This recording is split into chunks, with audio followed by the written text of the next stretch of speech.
Hey everyone and welcome. You've probably noticed that the world of work is changing, and fast. That straight, predictable career path, yeah, that's pretty much a thing of the past. So the big question is, how do you stay ahead of the curve? Let's dive into how you can build a career that's not just successful, but genuinely resilient. All right, I want to start with just one number. 44%. Just take a second and look at it. Any guesses what this represents?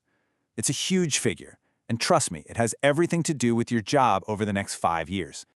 Well, here's what it is. The World Economic Forum predicts that nearly half of the core skills we all use today will be disrupted in just 5 years. And look, this isn't some far-off sci-fi future we're talking about. This is happening like right now. The skills that got you to where you are today, they aren't going to be enough to get you where you need to go tomorrow. You know, this quote from the futurist Alvin Toffler just nails it. He said this decades ago, and it has never been more relevant. The real key to thriving isn't just about what you already know, it's about how quickly you can adapt. It's about your ability to learn, unlearn what's no longer working, and relearn something new. And that's really what we're going to unpack today. So, what's behind all this? Why is everything shifting so fast? Well, we're living through what you might call the great career reshuffle. It's not just a few small changes, it's a total restructuring of the job market, all thanks to things like AI, automation, and just huge shifts in the global economy. And get this, the World Economic Forum laid out some pretty staggering numbers. They project that by 2027, about 83 million jobs will be eliminated. But, and this is important, at the same time, 69 million new jobs are expected to be created. Now, that's still a net loss of 14 million jobs, but the takeaway here is huge. The old school career ladder, it's gone, like completely dismantled. Okay, I know that can sound a little scary, but here's the good part. You can absolutely prepare for this. So let's start building what we'll call your future-proofing toolkit. And this is not just some buzzword, okay? It's a real set of skills and mindsets that every single one of us needs. So let's be clear. What does future-proofing even mean? It's all about intentionally developing the kinds of skills that are going to be in demand no matter what the future throws at us.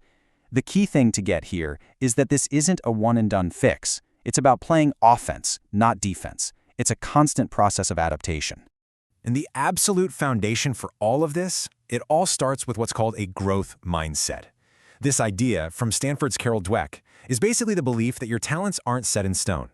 When you believe that, challenges suddenly stop being threats and start becoming opportunities. Honestly, this part is non-negotiable. Without it, that whole learn, unlearn, relearn thing is basically impossible. And look, let's just address the big AI elephant in the room. The point here isn't that you need to go out and become a coder or a machine learning expert. The goal is to become an AI-augmented professional. That means you use AI as a powerful sidekick, a tool to amplify everything you do, making you way more productive, more creative, and more strategic. So, okay, let's get really practical here. Your toolkit needs actual tools, right? And today, being digitally literate is a must. It doesn't matter what field you're in. If you're in marketing, you need to know your way around Google Analytics. If you're in finance, you better be good at Tableau. Knowing the tools of your trade, that's table stakes now. It's what keeps you in the game. But here's the thing, knowing the tech stuff, that's only half the equation.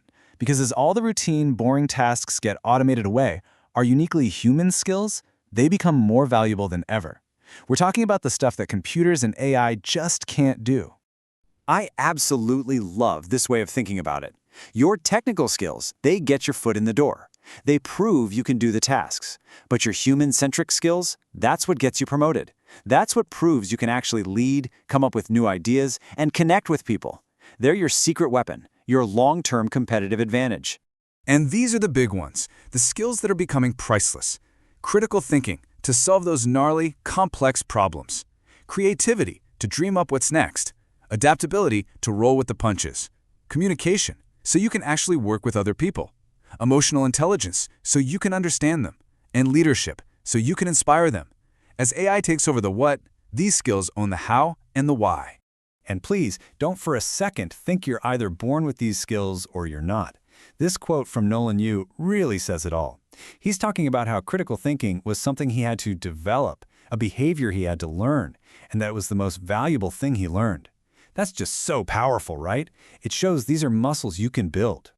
All right, so now we've got our toolkit packed with a growth mindset, digital skills, and those crucial human skills. But a toolkit is pretty useless if you don't know how to use it. So now let's get into the strategy, the playbook for actually putting all this to work for your career. So, where do you even start? How do you actually learn all this stuff?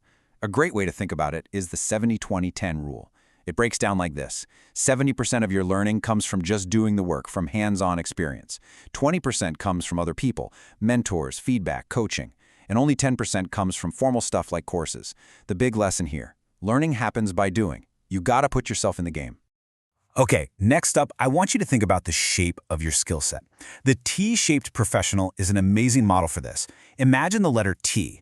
The vertical part is your deep, deep expertise in one area. But the horizontal part, that's your broad knowledge of a bunch of related fields. This combo is killer because it keeps you from being too niche and makes you super valuable as a collaborator. Let's make this super concrete, okay? Take a marketing manager. Their deep skill, their vertical bar, is SEO and content strategy. But if they develop adjacent skills, the horizontal bar, in things like data visualization or basic SQL, they can suddenly talk to the tech teams and prove the value of their work with data. They go from being just a specialist to a strategic leader. Remember that scary net loss of 14 million jobs we talked about? This is how you position yourself for the new jobs. Okay, I've got one last big number for you: 85%. What could this one be? This might be one of the most important stats for your career that almost nobody talks about enough. Yep, an absolutely mind-blowing 85% of all jobs are filled through networking. You can have all the skills in the world, but your network, your relationships, is what brings you opportunities. Building and maintaining real, genuine connections isn't just a nice-to-have, it's a non-negotiable part of your career strategy. All right, we've covered a lot. We've built the toolkit, we've laid out the strategy. So let's bring it all home. How do you take all this and actually thrive, not just survive, in this new world of work? So let's boil it all down into your personal roadmap. First, commit to being a lifelong learner. Second, get intentional about building those meaningful relationships. Third, always stay curious and agile. Fourth, invest in your personal brand. That's how people understand the unique value you bring. And finally, number 5, you have to prioritize your well-being. Burnout will sink the best-laid plans.